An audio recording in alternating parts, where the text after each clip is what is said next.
How did you decide how many pieces you wanted to use in the show? Well, John offered 8,000 square feet. And you knew how much you would be able to set up based on the design of the piece?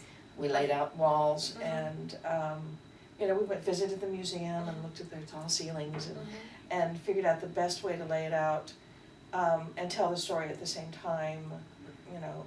And in truth, we did a lot of the things that the museum normally does.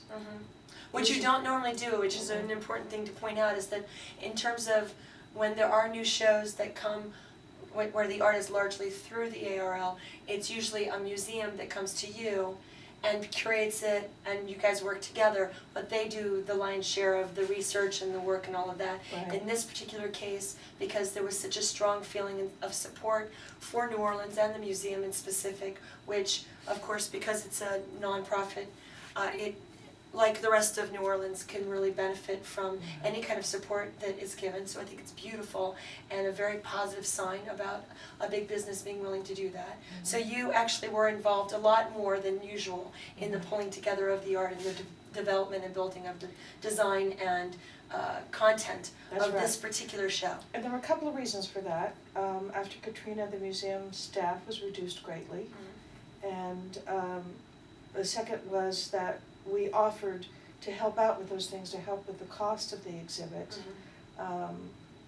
You know, we're paying to frame it and to help the museum put this exhibition up. And they've been wonderful to work with and very gracious about everything. They're so excited about this exhibition coming. They have a great education team. The publishing division said, well, we'll give you a really, really good cost on the catalog so that the museum can sell them at a good price for children and for adults. And that's one way that people can support is by buying the catalog, which they can, I'm sure, at some point buy online or... Exactly. Okay, so that's just to bear in mind. Continue. Exactly. How can you support this and if you can't come, which we all hope you will come to the show? And then the education division said, well, we'll help with the education guide. There's a group that is putting together education packages for teachers.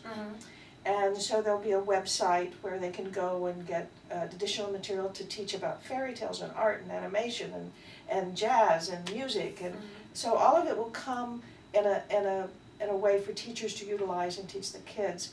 There's the community outreach group is paying to bus local school children to the exhibition so they can see it for free. And you know, it's just, it's a team. It sounds like an amazing, expanded, it's been wonderful. Larger team than usual. And so then you're pulling together all this gorgeous artwork, and can you give us a sense of how, what the flow of the exhibit is? Sure. Well, the practice of using tales, familiar tales, was alive early at the studio. You know, there were fables and folk tales and nursery rhymes and all of those different kinds of stories used by the studio for a number of reasons. One being that Walt Disney was familiar with those stories. His grandmother used to read them to him. They were known to the public, so they didn't have to spend a long time building a plot. You already knew. You could hear Three Blind Mice and know it was a nursery rhyme. And so even when he was back in Kansas City before he came to the company, he made some fairy tales then. So this practice was alive in the shorts, the Silly Symphonies. So we thought it would be fun to pull a few of those early Silly Symphonies. There's not a lot of material, but you know, Three Little Pigs, Mickey and the Beanstalk, and we show the art from those early pre-feature animation. And that's where the thing begins? That's where the thing begins. And did you write all of the, Yes. And then you go into Snow White, the first feature film. Beautiful art, including the art that we bought from Steve Eisen a couple of years ago. Which is amazing, because there really hasn't been a lot of opportunity, other than a few books that were written on his collection, to actually see what Lella's talking about is the fact that the ARL bought a huge collection of original artwork by Steve Eisen, who's an awesome guy, but also this amazing collection of art from the largest collection in the world, from Snow White, and now it belongs inside the ARL, which sounds a little scary that you'll never see it, but actually there's much more opportunity when you buy artwork from people, because there's such support now in getting artwork into museums and doing more museum shows, that for people to actually see more of the artwork in a larger scale and more opportunity for a wider diversity of people to appreciate.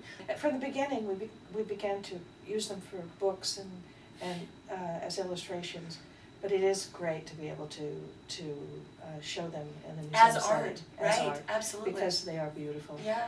And things like a flip book for Snow White, and Steve Eisen is actually lending several pieces from his ephemera, the premiere great. programs and that That's sort fun. of thing. Uh-huh. Belgian Candy Tin and things that that came out at the time. So there is some ephemera in addition to, so there's like peripheral materials that have to do Right. with the release of the different. Well, if there's a story to tell, for Right. exactly the next room is Cinderella, and we thought that was a perfect place to go into books, because the Retta Scott book of Cinderella, Which I love. which I we have, all love. I have that. We all My have dad as had kids. that. And we also show the books that Walt Disney brought back from Europe on his first trip, a couple of books from there.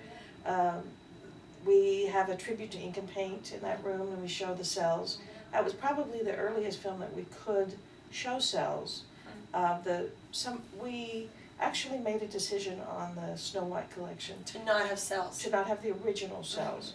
We went back to ink and paint and asked them to recreate Oh, the cells okay, and put them on the original backgrounds, okay. because they are so fragile. Yeah, And they don't deal well with, as you know, changes in temperature and humidity. So we decided in Snow White to recreate those cells for the cell setups. and do you ever, when it comes to the artwork that you're showing in a museum, do you ever show, I don't know how much art you have here that's Courvoisier setups, or where they're trimmed to the outline, or Disneyland mat setups?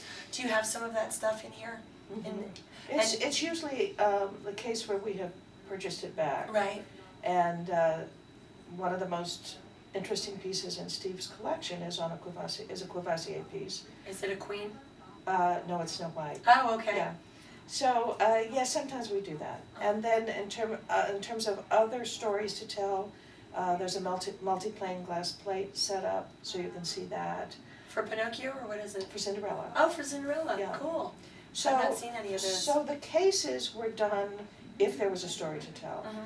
When we got into Beauty and the Beast, we felt there was an interesting story to tell with the maquettes and with the Totally. concept art. Yay, So, Reuben. Yeah. So that's the kind of thing we do, aside from the art that's on the wall.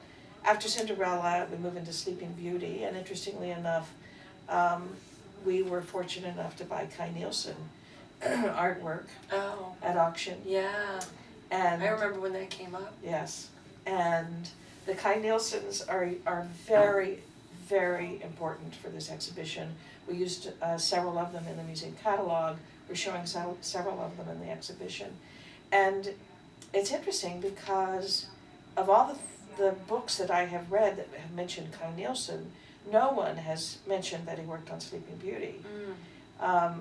There were other productions he worked on, but the art has been slow to get to the public. And so the fact that there's so much in there from Sleeping Beauty, I think, is going to blow a lot of scholars and collectors away. How much of the collection that's in this exhibit is stuff that you think largely has not been seen outside of the ARL? I would say probably about 75%. Wow. 80%, yeah. The end of it, Oh yeah, talk about that. we go through Little Mermaid and through Beauty and the Beast. We get to Princess and the Frog in New Orleans. There's about 30% of the show that will be Princess and the Frog. Wow. Oh, that's so exciting. Yeah.